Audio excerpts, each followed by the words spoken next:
হত্যা চেষ্টা মামলার তদন্ত রিপোর্ট দেওয়া হবে ৪ মার্চ। ২১ টেলিভিশনকে এই তথ্য জানিয়েছেন হুমায়ুন আজাদের স্ত্রী লতিফা খানম। তবে সুষ্ঠু তদন্তের স্বার্থে এই মুহূর্তে মামলা নিয়ে কোনো কথা বলতে রাজি হয়নি সিআইডি।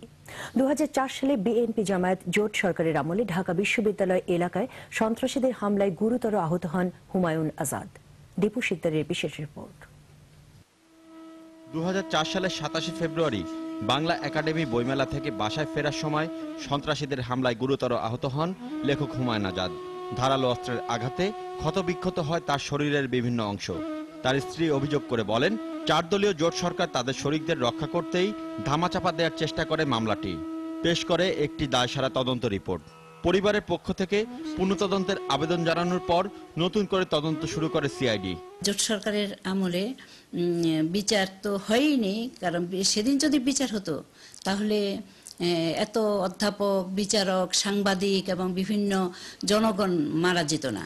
হুমায়ুন আজাদ আহত হওয়ার পর প্রতিদিনই যোগাযোগ রাখতেন তার পারিবারিক বন্ধু ও একটি আন্তর্জাতিক পত্রিকার সম্পাদক হাসান আল আবদুল্লাহর সঙ্গে।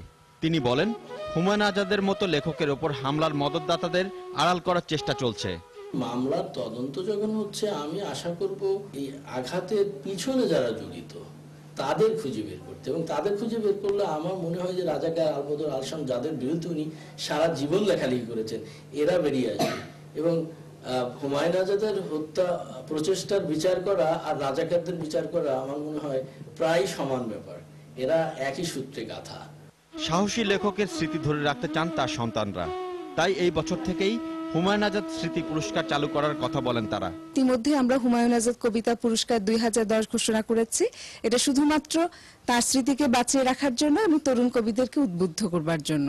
স্বাধীনতার সপক্ষের এই সরকারের সময় বাবার হত্যা চেষ্টাকারী ও মদতদাতাদের বিচার দেখতে চান তারা। দীপু শিকদার, ২১ টেলিভিশন, ঢাকা।